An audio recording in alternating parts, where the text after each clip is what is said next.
I was reading this book called A Billion Wicked Thoughts that was written by a bunch of engineers at Google, and they were looking at billions of Google searches. And you know, there's no shortage of pornography on the internet, and there's much less by proportion than there was when the internet was first invented. And it's so interesting because it actually turned out that one of the things that drove the development of the internet and the technology was the proclivity of young men to search out sexually provocative images. That was what was at the forefront of the development of the net. It's extraordinarily interesting.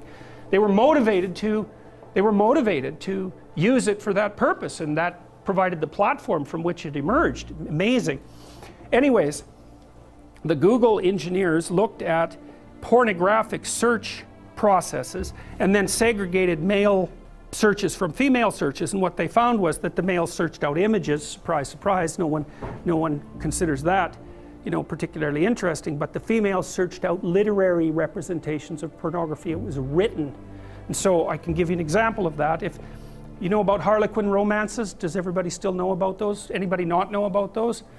Okay, well, they're mass market romances, and of a very stereotypical type.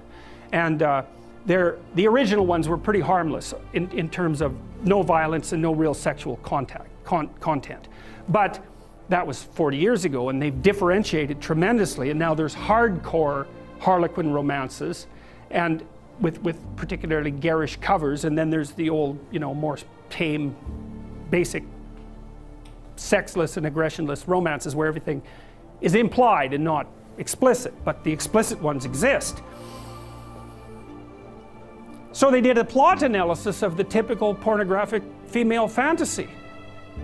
Well, and it's so comical because engineers did this, and social scientists would never do this because they'd be probably too concerned about the ethics of it or some damn thing. But engineers, you know, they'll just plow ahead with no concern whatsoever for such things, and they actually discover things that way. And so they discovered the basic plot of the female pornographic literary product, and they identified, so basically what happened was that a innocent, well-meaning and attractive young woman encounters a male who's a bit of a monster. And the monster, there's 5 types of classic male monster. For all you males who want to know, this is what you can become. Vampire, that's a good one. Werewolf, billionaire, pirate, and surgeon. Okay, so that's very interesting because, well, first of all, there's a dominance thing. Now you're actually blushing, you know, you're actually blushing about that. That's very, very funny. So, sorry to point it out, but it's so comical, you know. I know, it's so funny. I was reading this, it was just cracking me up. I thought, oh my God, really? Pirate, vampire, oh, that explains it. What about all these damn vampire shows, right? They're so popular online, they're so popular on Netflix. Oh yes, and then there's the werewolf. There's nothing sexier than a werewolf, apparently. But I mean, so there's predatory dominance that's implicit in that, right? With the billionaire, it's more abstract, but clearly that's an indication of very high success in the male dominance hierarchy. So, but there's this desire for aggression that's in that, a real aggression. Right, and it's not surprising to me at all. It makes perfect sense. But the basic plot is that the woman encounters this mysterious and aggressive male and tames him. That's the female hero myth, as far as I can tell.